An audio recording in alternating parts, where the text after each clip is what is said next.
My husband got it into his head that supporting his own wife was for suckers, and he demanded we split everything, down to the cost of the wedding. The spreadsheet on the table looked harmless at first, just rows and columns and little colored boxes like the budgets I used to make in my old marketing life. But the way my husband was watching me read it made my stomach tighten before I even got to the bottom. He had his elbows planted on the edge of the table, fingers laced, jaw tight in that way that meant he had already rehearsed this whole thing in his head, and nothing I said was going to matter. And for a second, I actually thought he was about to tell me he had lost his job or secretly maxed out some card. Instead, he cleared his throat like we were in a meeting and told me he had been thinking a lot about partnership and fairness and how things needed to change, which is never what you want to hear when you are still holding a fork and there is casserole on your plate. I followed the neat little labels down the sheet: housing, utilities, groceries, insurance, all split into 2 columns marked with his name and mine, and then his voice kind of faded into background noise until I saw a line I had somehow skipped the first time my eyes ran over the page. There was a section called Past Expenses, and under that there was one fat line that said wedding costs with a number so big next to it that for a second I honestly thought it was a joke. I looked up at him and he smiled this stiff, almost proud smile and said he had done the math and figured out what a fair retroactive split would look like now that we were moving into a more equal phase. And that was the moment something in my chest went completely numb because I realized my own husband was asking me to pay him back for our wedding. I did not scream, which honestly shocked me as much as anything, because my first instinct was to flip that spreadsheet into his face and ask him if he had lost his mind. I just sat there staring at the paper while he talked about modern relationships and how the guys at work made him realize he had been carrying everything on his back like some old-fashioned provider, and how dumb that sounded when everyone else in his friend group was splitting things down the middle. He sprinkled the word partnership into every other sentence until it sounded like corporate jargon, and every time he said it, I could almost hear one particular coworker of his in the room with us. That one he never stopped quoting lately, the guy who loved to rant about men being taken advantage of. I pushed my plate away, because suddenly I could not swallow anything, and asked him why the hell he thought I should pay back money his parents had insisted on spending to throw a party I had barely had a say in. He kept his voice calm, like he was de-escalating a situation with a difficult customer, and said it was not about punishment. It was about balancing the scales. And if we were starting fresh as equals, then it only made sense to account for the past. I just kept staring at the number, thinking about how 7 years earlier he had held my hands and told me a real man provides, so I never have to worry about money. And now he was basically invoicing me for it. I did not sleep that night, not really. I lay there in the dark next to him, listening to him snore like he had just done something reasonable and could rest easy, while my brain replayed every conversation we had ever had about money and work and what marriage was supposed to look like.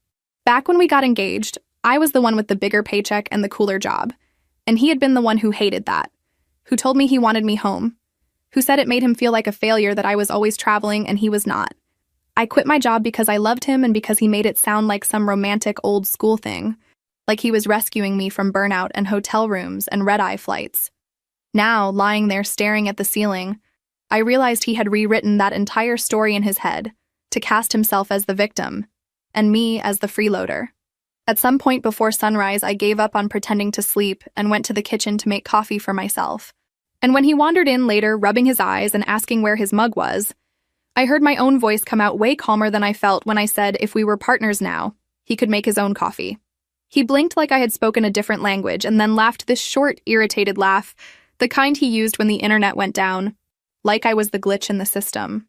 He said I was twisting his words, that this had nothing to do with chores or breakfast, that it was about finances and respect. Then he dropped his favorite new line about how the guys at work had been talking about this, about how a lot of men were waking up to the fact that they were basically glorified wallets while their wives played house. I stood there gripping the edge of the counter, feeling like someone had swapped out my husband for a worse version of himself, while I was not looking. I told him if he wanted an equal partner, then he was getting one, and that meant he could also handle his own shirts and his own lunch and his own appointments, because I had been doing unpaid labor for years without ever putting that on a spreadsheet. He rolled his eyes and told me I was being dramatic, that he was just trying to have an adult conversation, and then he left his empty mug in the sink like punctuation. After he left for work, I sat at the table with that stupid spreadsheet and my laptop, and I opened the email account I had not used since before we got married. It felt like opening a time capsule from my old life, full of newsletters from marketing conferences and messages from people I had not spoken to in years. And in the middle of all that digital dust, there was one subject line that made my heart jump into my throat. It was from my old mentor, the one who had always told me it was a crime to waste talent. And it was already a few weeks old, buried under junk. He had written asking if I was open to taking on a small consulting project for a client who needed help with a short-term campaign. And he had added this line about understanding if I had moved on, but wanting at least to give me the option. I sat there reading it 3 times, feeling ridiculous tears sting my eyes because it felt like a hand reaching back from a past version of me I had almost forgotten. My first instinct was to close the laptop and pretend I had never seen it, because starting over at my age after so many years out of the game sounded terrifying. But then I looked at the spreadsheet again, at that number next to wedding costs, and something in me snapped just enough. I called him. My voice was shaky enough that I had to clear my throat and pretend the connection was bad, but he was his usual warm, straightforward self. And he told me the project was still open because the client had dragged their feet deciding. He said he remembered how good I had been at this, that he had no doubt I could jump back in, and I wanted to tell him that I was not that person anymore, that I spent my days doing laundry and making sure the pantry was stocked and pretending that was enough. Instead, I said yes. I agreed to take the project, to send over a proposal by the end of the week, and the second I hung up, I burst into tears right there in the kitchen, because I was relieved and terrified and furious all at the same time. I felt like I was cheating on my own marriage just by saying yes to something that was for me. That night, when my husband came home, the kitchen was not full of the usual smells of dinner, and there was no neat row of folded towels on the counter waiting for him to take to the closet. I was on the couch with my laptop open and notes spread out around me, and his face did this little confused twitch like he had walked into the wrong house. He asked what was going on, and I told him I had picked up some freelance work, that I was going to be doing a consulting project for an old contact. I tried to keep my tone casual, like this was just a little thing, but inside I was shaking. He frowned and asked why I had not told him I was even looking, and I said because I had only just decided to say yes. He reminded me how hard it would be to juggle everything, that taking on work now on top of the house stuff would be stressful, and I just looked at him and said if he wanted me to pay him back for the wedding, I needed an income, right? He did not have much to say after that, but he did look vaguely annoyed that there was no dinner, which was honestly the highlight of my evening. The next day, while he was at work, I did something that felt both petty and completely necessary. I sat down with a blank notebook and started making a list of every single thing I did on a regular basis to keep our lives running. Cleaning, cooking, laundry, meal planning, groceries, scheduling appointments, organizing paperwork, managing bills he never even saw because I just made sure everything was auto-paid. All of it. Then I opened a search tab and looked up average hourly rates for house cleaners, personal chefs, laundry services, errand runners, childcare, even though we did not have kids yet, just to watch the numbers climb in my head. I gave each task a conservative number of hours per week and multiplied it out. And when I finally added everything together, I laughed, this short, bitter little laugh, because the total was more than I had earned back in my early marketing days. It was like the universe was confirming what I already knew, but had never dared to say out loud, which was that I had been working this whole time, just without a paycheck. When he came home that evening, I met him at the table with my own handwritten list and my own rough breakdown, and I slid it across to him like we were at some kind of negotiation. I told him that if we were talking about fairness, then we needed to account for the value of the work I had been doing while he was at the office, that you cannot pretend half of the labor in a household does not count, just because it does not show up in a bank statement. I honestly expected him to look at it and have at least a flicker of understanding, maybe even embarrassment. Instead, he glanced over it and actually laughed. He told me nobody pays for those things in a marriage, that those are just things wives do, that putting a price on them was ridiculous and kind of offensive. He said if I wanted to work now because my friend from before had dangled some project, that was fine, but I should not try to rewrite history like I had been some underpaid employee. That was the night I stopped washing his clothes. A few days later, his mother called me out of nowhere, which was my first clue that he had started sharing a very edited version of our problems with his family. She opened with small talk about holiday plans and then, as if she had just remembered, asked if everything was all right at home because her son had sounded stressed. I said we were working through some things, trying to keep it vague, but she pushed. She always did. Eventually, she brought up the fact that I was, in her words, creating tension over something as simple as updating how we handled money. She reminded me very pointedly how much they had done for us, how they had paid for most of the wedding, how they had helped with a down payment when we bought the house, how grateful she had been to see her son step into the role of provider the way his father never had the chance to. It was clear whose side she was on before I even opened my mouth. When I told her he had asked me to pay him back for our wedding, there was a long pause on the line. Then she said, like she was choosing each word carefully, that maybe he had gone about it the wrong way, but that it was understandable for a man to reassess when he felt taken for granted. I wanted to ask her when, exactly, she thought I had taken anything for granted. Was it during the nights I stayed up late meal prepping so he could grab something on his way out the door? The weekends I spent cleaning the house so his parents would not see a single speck of dust when they dropped by unannounced? The years I sat next to him at family dinners while he soaked up praise for being such a hard worker, and everyone treated my contributions like background noise. Instead, I bit my tongue until I could taste blood and told her I appreciated her concern, but that this was between me and her son. She did not like that answer. I could hear it in the way her voice cooled. By the time we hung up, I knew one more bridge had quietly shifted under my feet.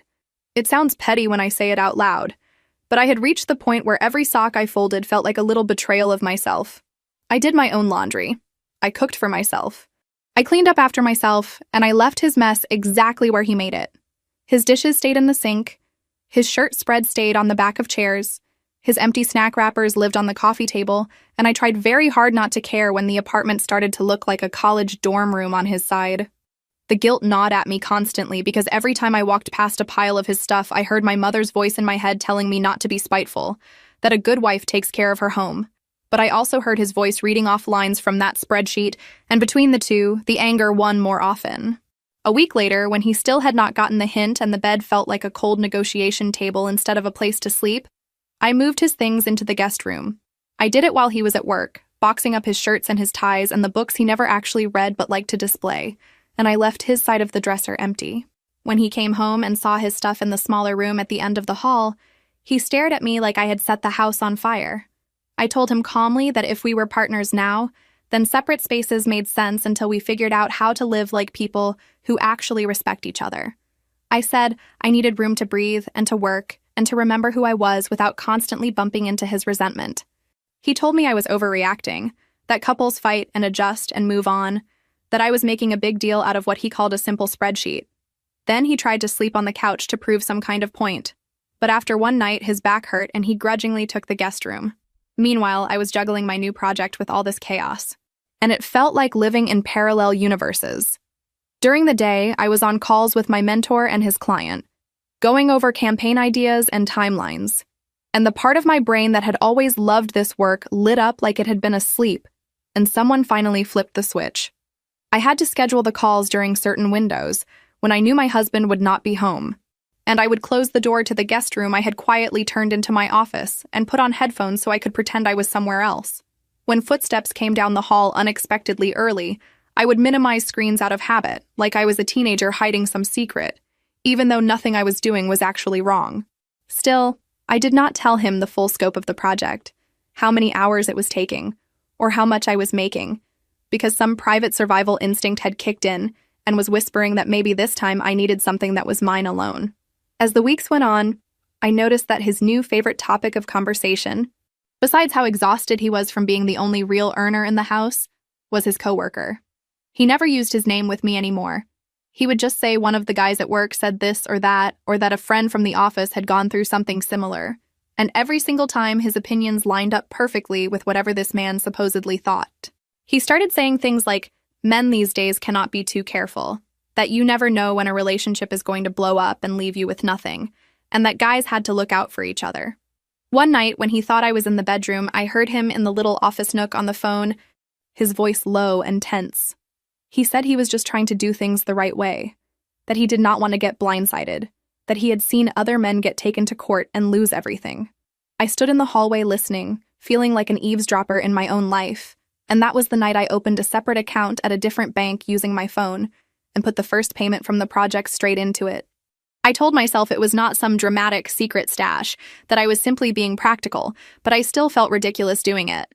I took screenshots of the statements and saved them in a folder with a boring name on my laptop, and every time an invoice got paid, I moved that money into the account and left our joint one untouched as much as possible. It felt like building a little lifeboat plank by plank while pretending I was not actually planning to jump ship, and I hated that it had come to that. But I hated even more the feel of that spreadsheet under my fingertips. It became this quiet habit, checking the balance of my secret account when he was in the shower or out with friends, watching the number creep up slowly, feeling a tiny spark of safety each time. The more I stepped back from the unpaid labor in our house, the more he escalated. First, it was small comments about how the place looked, then sighs when he had to dig for clean socks or realized there was no dinner waiting. Then it moved into these long speeches about how he felt disrespected and taken for granted, which was honestly rich coming from a man who had turned our marriage into a retroactive invoice. He started waving the spreadsheet around again, this time with little notes scribbled in the margins about interest and inflation and how actually, I owed even more if we wanted to be precise. He would sit across from me and tap a pen on the table, talking about timelines for when I planned to start contributing my half, sprinkled with digressions about how lazy wives these days had no idea how grateful they should be. I could feel myself shrinking and sharpening at the same time. On the one hand, all those voices from my childhood kept telling me I was being ungrateful, that good wives sucked it up and adjusted. On the other hand, another voice, the one that sounded suspiciously like my mentor, kept saying this was insane, that I was not crazy for feeling used. Eventually, after one particularly exhausting weekend where he spent the whole time making snide comments about my work calls and the laundry pile, I made an appointment with a divorce lawyer. I did it on my lunch break on a day when he thought I was at the grocery store, sitting in my car in the parking lot while the air conditioning hummed and my hands shook on the steering wheel. The lawyer's office smelled like coffee and printer ink, and there were framed diplomas on the wall that made me feel like a child sitting in the principal's office. I told her everything, starting way before the spreadsheet, because it felt dishonest to pretend this all started at one dinner. I talked about quitting my job at his insistence, about the promises he had made, about the way his tune had changed once his coworkers started feeding him horror stories. I told her about the retroactive wedding bill line that he thought was reasonable, and about my secret bank account, and about how he seemed to be building a case in his head where I was some lazy freeloader. She listened without interrupting, which almost made me cry more than anything she said, because I had been explaining and defending myself for so long that the silence felt like a relief. When I was done, she said very calmly that what he was doing had a name: financial control. She said it was not always obvious even to the person on the receiving end, especially when it was dressed up in the language of fairness and partnership. She told me that in our state, the years I had spent running our home counted, that the assets accumulated during the marriage were considered marital property, not his personal trophies. She did not promise me miracles or guarantee outcomes, which I respected, but she did lay out a few options. She said if I wanted out, we could start with a formal letter requesting a fair division of what we had built together, and that his little retroactive tab for the wedding had no legal basis. I walked out of there feeling like someone had quietly put a spine back into my body.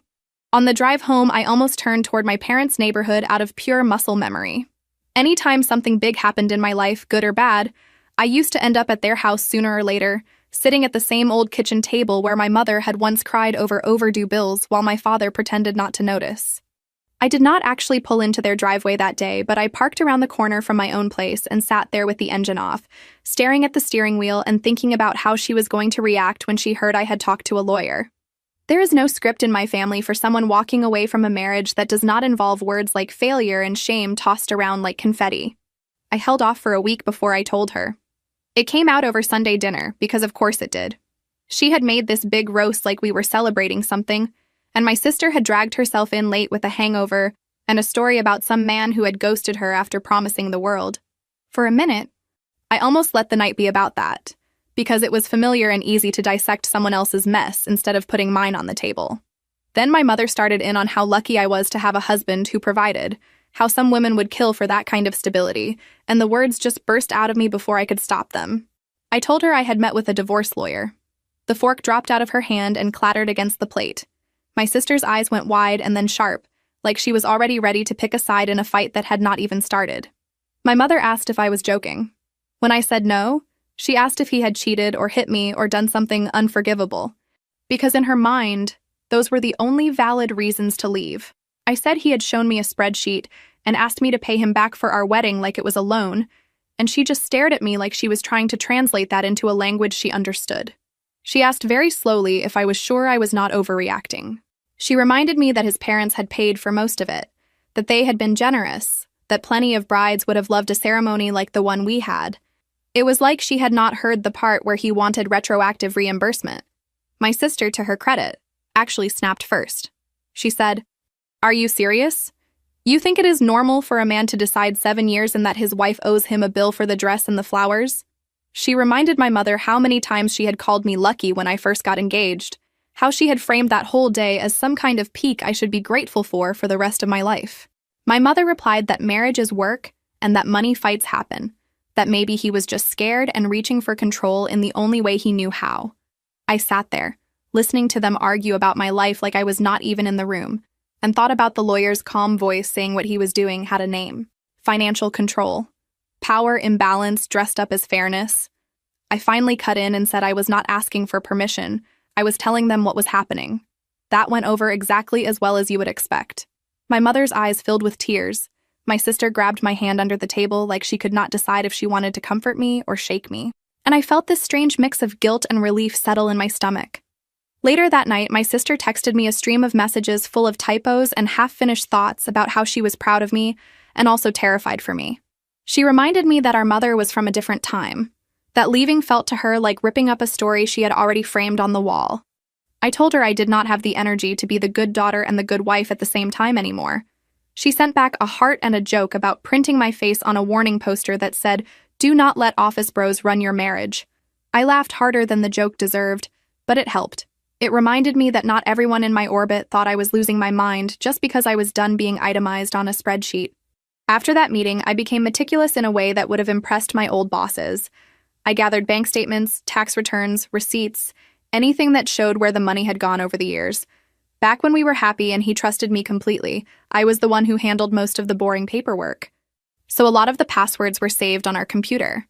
I backed up files to a thumb drive I kept buried in a box of old holiday decorations, because if he ever bothered to go through those, we had bigger problems anyway. I kept working on my consulting projects and shuffling the payments into my separate account, and I answered his questions about my schedule with half-truths that were technically not lies, which made it easier not to choke on them. He started to notice the shift long before he realized what it meant. At first, he tried to bargain. He would come home with takeout and act like nothing was wrong, then casually slide the spreadsheet back onto the table like we were just picking up a conversation. When I did not bite, he took a different approach. Some days he would be almost sweet, talking about how maybe he had been a little harsh, how he did not want us to fight, how he just wanted to feel like we were on the same team. Other days he would accuse me of being cold, of punishing him, of trying to make him feel guilty for wanting something that was supposedly normal. He changed the password on our home internet one afternoon, claiming it was for security, and then conveniently forgot to give it to me until I made a scene. He canceled a joint card we used for groceries, telling me he was reorganizing finances and that it was easier if things went through his account, since he was the one paying most of the bills anyway. The day I really snapped was stupidly mundane. I had just gotten off a really good call with my mentor and the client. One of those calls where ideas are flowing and it feels like your brain has woken up after a long nap. And I walked into the kitchen to find a mountain of dirty dishes teetering in the sink. There were pans with dried sauce, plates crusted with food from nights of microwave meals I had not eaten, mugs with coffee rings, the whole thing like some kind of art installation titled "Proof that he thinks you are still his maid." I called his name and asked him, probably a little too loudly, why he thought it was my job to clean up his mess when he had made it very clear that we were equals now. He threw his hands up and said he had been busy. That work was killing him, that I knew he hated doing dishes. And then he added this line about how everything had been fine until I started working again and acting like I was above our life. Something in me snapped. Quietly, but completely. I told him I wanted a divorce. The words came out so clearly that for a second I thought someone else had said them. He laughed at first, a disbelieving little huff, and said I was being ridiculous, that couples say things they do not mean when they are stressed. I repeated it, slower this time, and told him I had already spoken to a lawyer, that papers would be coming, that this was not a threat. It was a decision.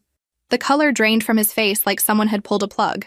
He asked me if this was really about one spreadsheet, and I told him it was about 7 years of being treated like an accessory whose work did not count until he wanted to bill me for it. The next day, my lawyer sent the letter. It laid out the basics. That I was seeking a dissolution of the marriage, that I was requesting a fair split of the house and the savings and the retirement accounts based on our state's laws.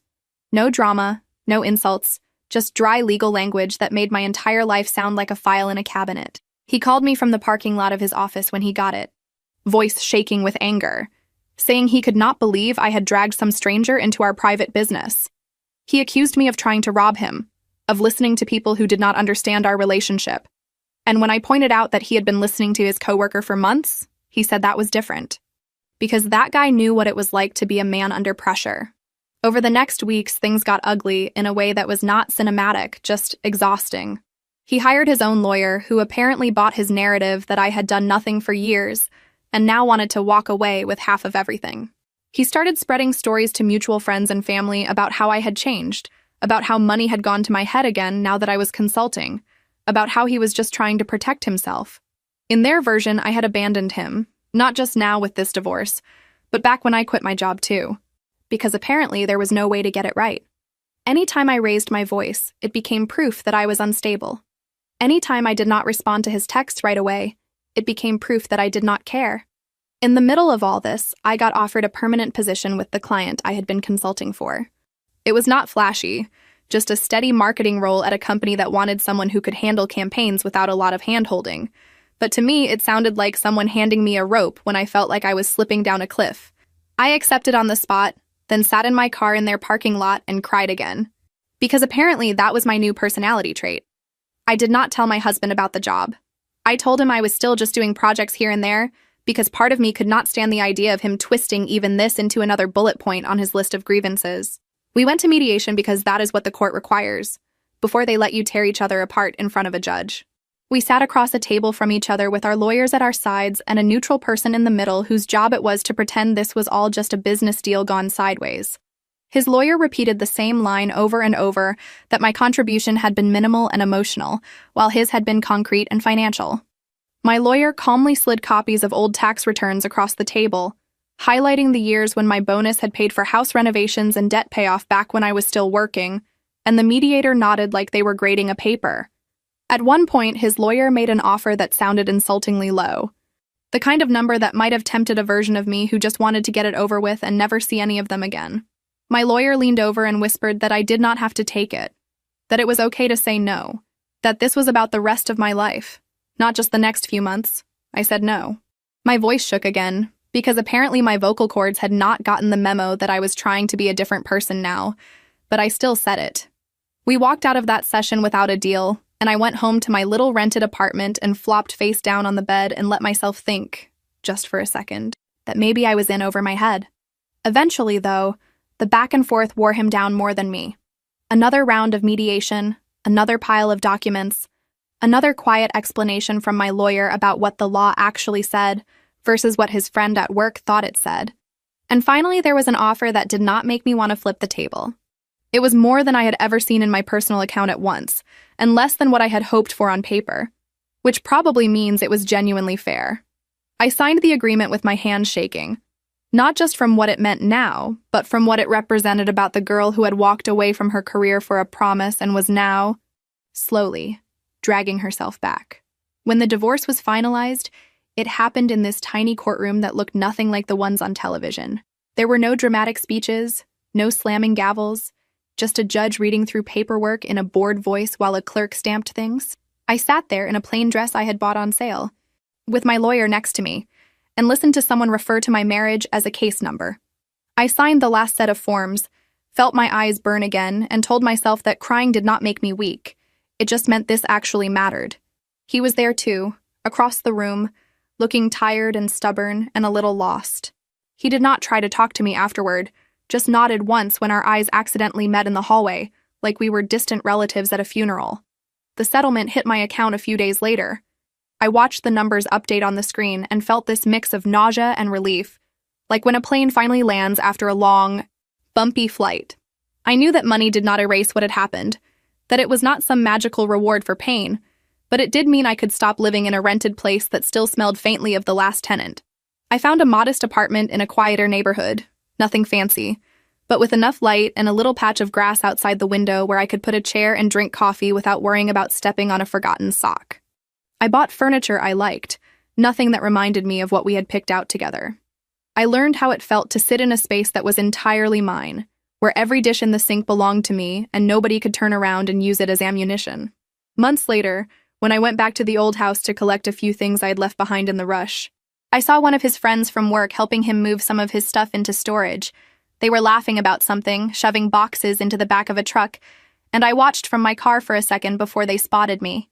He gave me an awkward little wave, and I waved back, then went inside and grabbed my box of old books without staying to chat. On the drive back to my new place, I realized I did not feel rage the way I thought I would. I felt tired, mostly, and weirdly sorry that he had chosen to build his sense of manhood out of the opinions of men who would never have to live with the consequences. Life did not become magically perfect after that. Obviously. My days were full in a way they had not been in years, but that did not mean they were easy. At work, people started looping me into bigger projects now that I was not constantly trying to juggle everything around someone else's unpredictable moods. The first time my boss asked if I would be willing to travel for a client meeting, I hesitated out of habit, waiting for the phantom disapproval that used to hang over any decision that might take me out of the house overnight. Then I remembered there was no one at home keeping score anymore.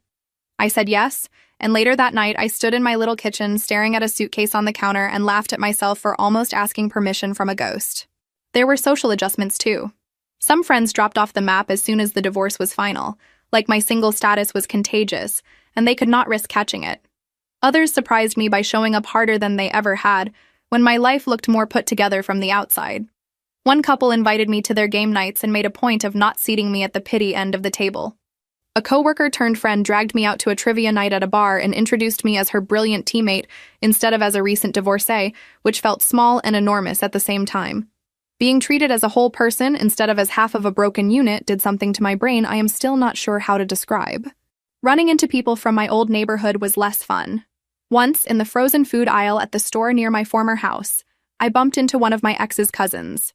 She gave me the tight smile people reserve for funerals and messy breakups and asked, in that sugary tone, how I was holding up.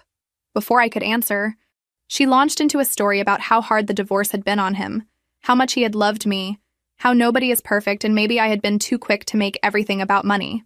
I stood there holding a box of sad vegetables and listened as she gently rewrote our entire history to cast him as the wounded provider and me as the ungrateful wife who could not appreciate how good she had it. For a second, the old guilt rose up, hot and familiar. I almost started explaining myself the way I had in the beginning, listing every small humiliation like exhibits in a case, trying to get her to understand that it was not about one spreadsheet. It was about years of being treated as an expense instead of a partner. Then I caught myself. I realized I did not owe her, or anyone in that family, a point-by-point breakdown of why I had reached my limit. So I just smiled, said I hoped he was doing whatever he needed to do to be happy, and steered my cart away. My hands were shaking a little on the handle, but it was the satisfying kind of shake that comes from holding a boundary for once, instead of swallowing everything just to keep the peace. My new job had its own stresses, and living alone again after years of being half of a couple was both freeing and lonely in ways I had not expected. I had nights where I sat on my little couch with takeout and crappy television and thought maybe I had made a huge mistake, that maybe I had thrown away something that could have been fixed. Then I would remember that spreadsheet and his voice, quoting his coworker about how only suckers carried the whole load, and I would feel that same cold clarity settle back into my bones. About 6 months after the divorce, I was in a coffee shop near my office, laptop open, pretending I was going to get ahead on a project and actually just scrolling through nothing, when someone slid into the seat across from me without asking. I looked up, and there he was, the coworker, the one who had basically been a ghost in my marriage until he was not. He looked exactly how I remembered from company parties, a little too pleased with himself, the kind of guy who thought every story was about him if you let him talk long enough. He grinned like we were old friends and asked how I had been, like he had not played a starring role in blowing up my life. For a second, I thought about getting up and leaving, just walking out and letting the door swing shut behind me in this dramatic movie exit, but curiosity pinned me in place. I wanted to know what he would say, what story he had told himself about all of this. So I stayed. He asked about my job, and when I told him I was working again, really working, his eyebrows went up and he said he always knew I had it in me. Then, without missing a beat, he started in with these little compliments that were so clearly rehearsed it was almost funny. How I looked great, how some people fall apart after a divorce but I clearly had not, how he had always thought I was too smart to just stay home. He leaned in a little too close when he said it, hand brushing mine on the table, and my brain finally caught up to where this was going. He was flirting with me. Not in some subtle, maybe I am misreading this way, openly. He mentioned that my ex had taken the breakup hard, that he had tried to be there for him as a friend, and then he dropped this line about how sometimes two people are just not a match even if one of them is really great. The implication hung there between us like a bad smell. When that did not get any reaction other than my eyebrows climbing into my hairline, he went further, saying things like if we had met under different circumstances, who knows what might have happened. I had to bite the inside of my cheek to keep from laughing in his face, because the audacity was honestly so ridiculous it looped back around to entertaining. I told him, as plainly as I could, that I was not interested. He chuckled and said he understood, that I had been through a lot, that maybe it was too soon, but his eyes said he did not actually believe me. After he left, I found messages from him in my social media inbox. Little follow-ups that started out casual and quickly shifted into more overt suggestions. He wrote that my ex never had to know, that we were both adults, that we deserved to have some fun. I did not respond to any of them. I took screenshots. I saved them in a folder with a boring name, right next to the financial documents and the emails from my lawyer, because a little voice in my head said this might not be over. In the weeks after that coffee shop ambush, I kept replaying the whole interaction in my head like a bad episode of some low-budget drama. Not because I was tempted, but because it said so much about the world I had been living in without really seeing it. Here was this man who had sat across from my ex and fed him lines about fairness and partnership and not being taken advantage of. And the second the dust settled, he had the nerve to act like I was some kind of prize up for grabs. It made me question every conversation they had probably had about me over those work lunches, every joke at my expense dressed up as friendly concern.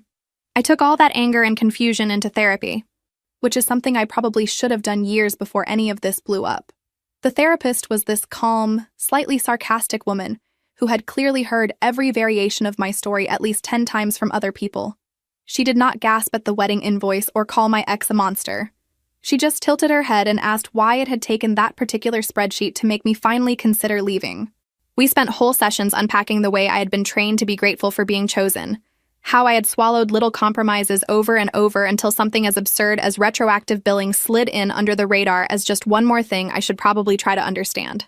She asked about my own patterns too, which was annoying in the way that all accurate observations are. I had to admit that I had gotten something out of being the flexible one, the accommodating one, the wife who could spin any unreasonable request into a story about being supportive. It made me look good. It made me feel needed. It also slowly erased me. But that part was easier to ignore while the compliments were still coming. Sitting on that couch with a cheap tissue in my hand, I had to say out loud that I had participated in my own sidelining. Not because I liked being controlled, but because I was terrified of what it would mean if I stopped smoothing everything over. Dating, when I finally dipped a toe into it, was strange and awkward, and sometimes unintentionally funny. I went on a handful of casual dates with men who were perfectly fine on paper and absolutely wrong for me in practice. There was the guy who grilled me about my ex like he was collecting data for a case study. The one who made a joke about women loving drama right after I told him the basics of my divorce.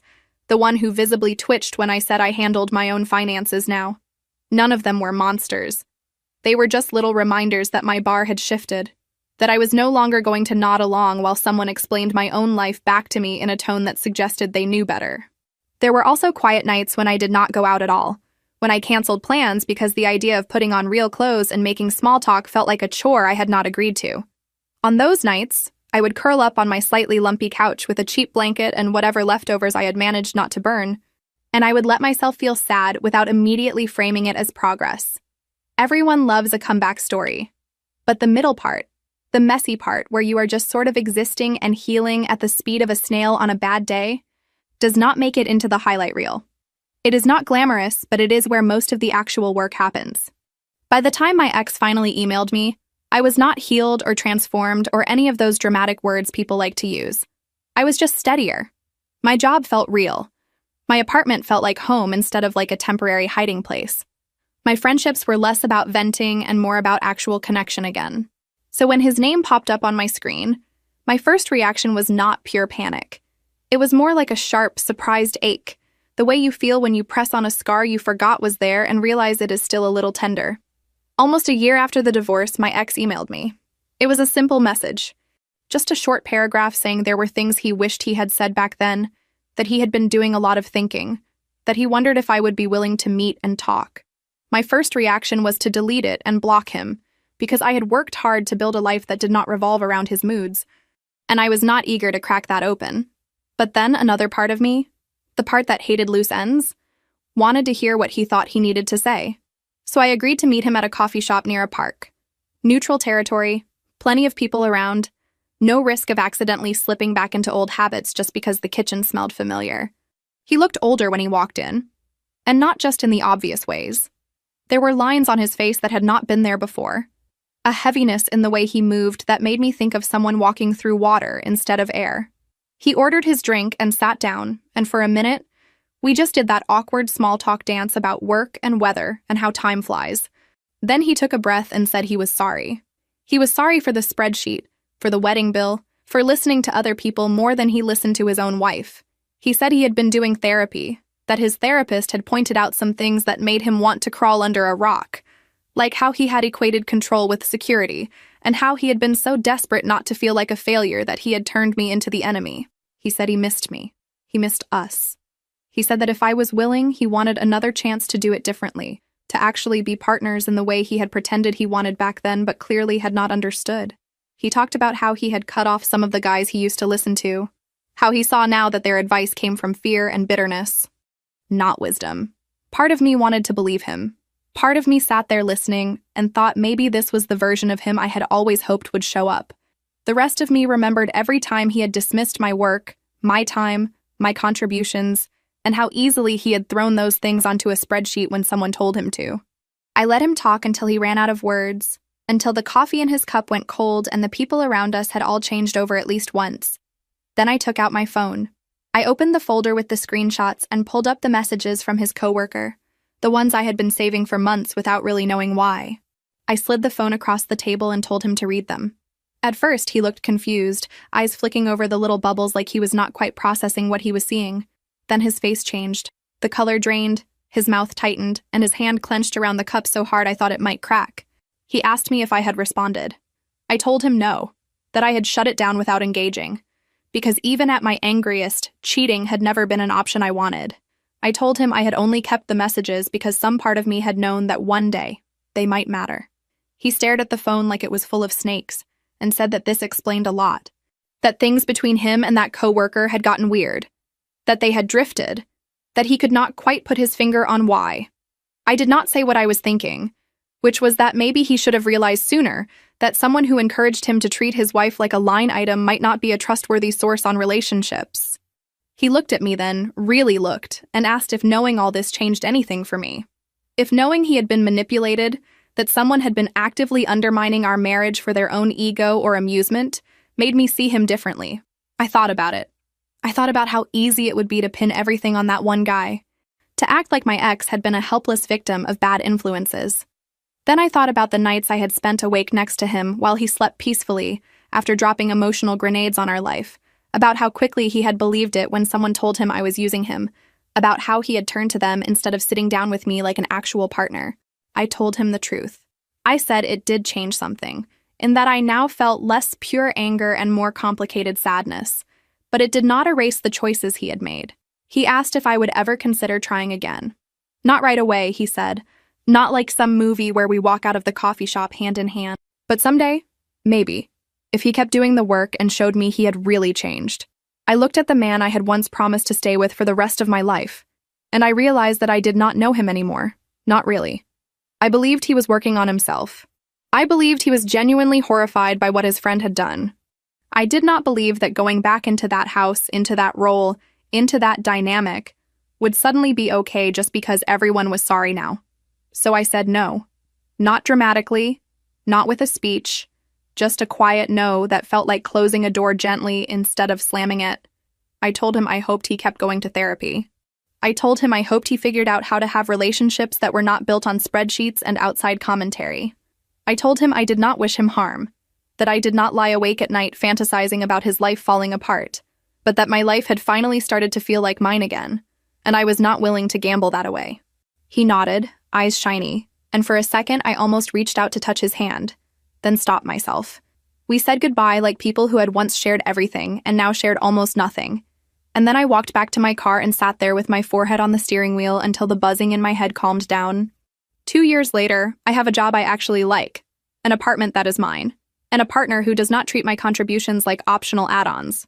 I still flinch sometimes when someone mentions spreadsheets, and I still catch myself over explaining decisions that do not need justification, but I am working on it. The scars from that marriage are not gone, but they are quieter now, more like old stories I tell myself when I need to remember why I left, instead of fresh bruises I keep poking just to see if they still hurt.